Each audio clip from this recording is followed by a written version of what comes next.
Hello guys. हम आज हमारे एयरपोर्ट्स में आने वाले मोस्ट इम्पोर्टेंट सिनोनिम्स करने वाले हैं, जिसको 250 करेंगे हम पूरे। 250 पूरे करने के लिए हमें देखो क्या करना है। पहले शुरुआत में कुछ पार्ट बनाकर चलेंगे, एक साथ तो 250 होंगे तो हमें याद नहीं रहेंगे, तो हम धीरे धीरे इसके कुछ पार्ट बनाएंगे। और उसका पहला पार्ट मैं आज आपके साथ लाया हूँ और उसको देखें बहुत ध्यान से। मैंने भी नहीं वो पढ़ कर एयरपोर्ट्स क्लियर किया है, तो आप भी पढ़े तो शायद आपका भी एयरपोर्ट्स क्लियर हो सकता है। और मोस्ट इंपॉर्टेंट पार्ट होता है सिनोनियम एंटोनियम इंग्लिश को पास करने के लिए, और वो आज मैं आपके सामने लाया हूँ।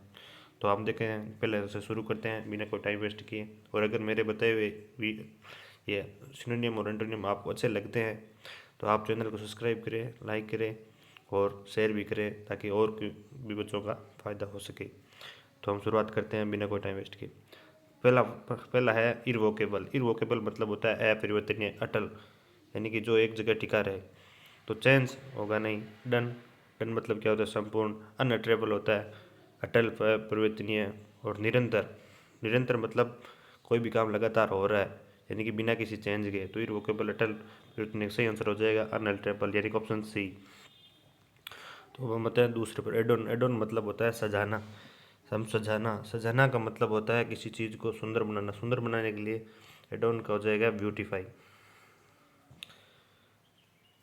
और अब आगे चलते हैं तीसरे पे। तीसरा क्या होता है? रिपोज। रिपोज का मतलब होता है आराम करना। आराम करने से आशय है रेस्ट। आराम करने से आशय होता है रेस्ट।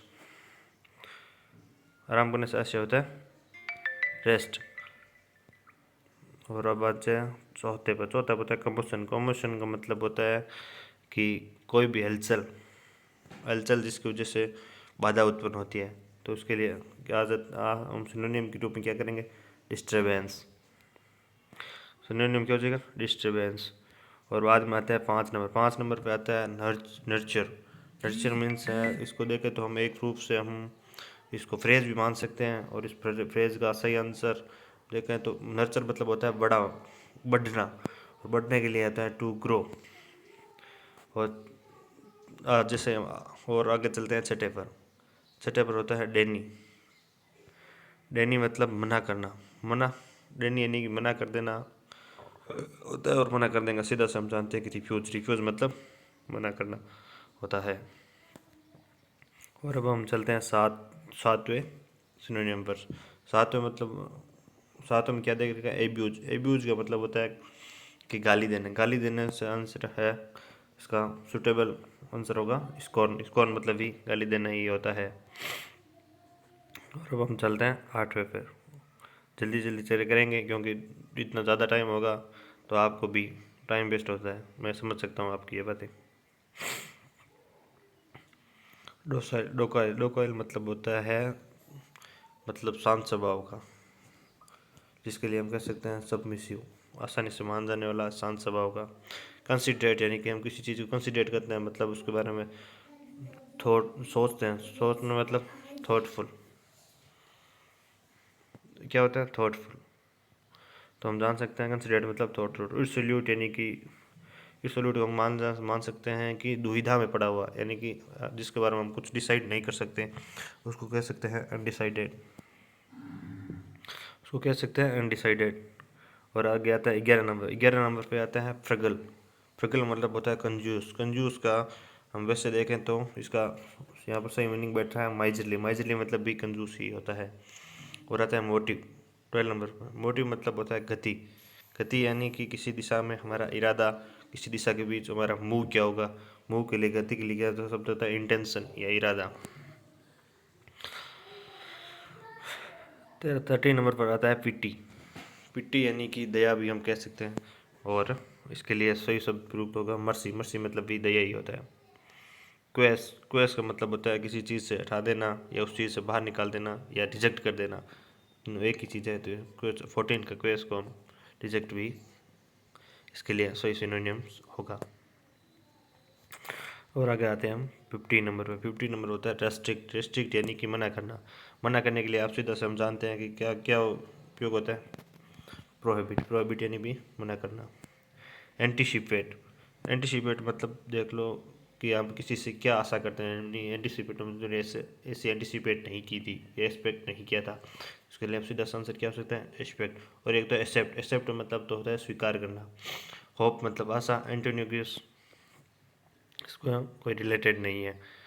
तो हम आप सीधे से, अगर आपको इनके मीनिंग पता हो तो आप सीधे से भी कर सकते हैं, और अगर इनको मीनिंग के साथ आप ज़्यादा मीनिंग के साथ याद करेंगे तो आपको ये अच्छे से याद होंगे और वहाँ पर भी काम आएंगे। क्योंकि जब तक आपको मीनिंग नहीं आएंगे तब तक आपको सिनोनिम एंटोनियम्स नहीं आएंगे, और ना ही एग्ज़ाम में सही आप कर पाओगे। तो आप इनको मीनिंग के साथ याद करेंगे तब ज़्यादा आपका बेहतरीन फ़ायदा हो सकेगा।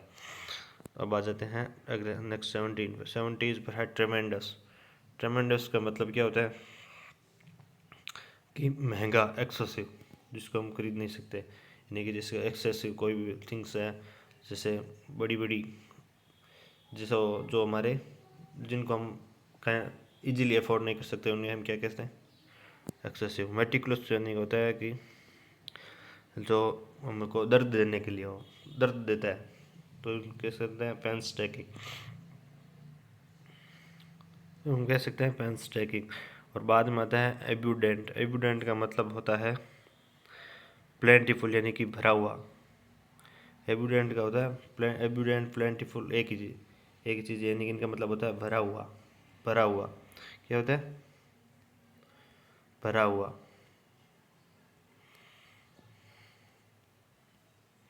एब्यूडेंट का मतलब प्लेंटीफुल होता है भरा हुआ। आगे आता है एक्विंट। एक्विंट का मतलब क्या होता है, हमें किसी से परिचय कराना।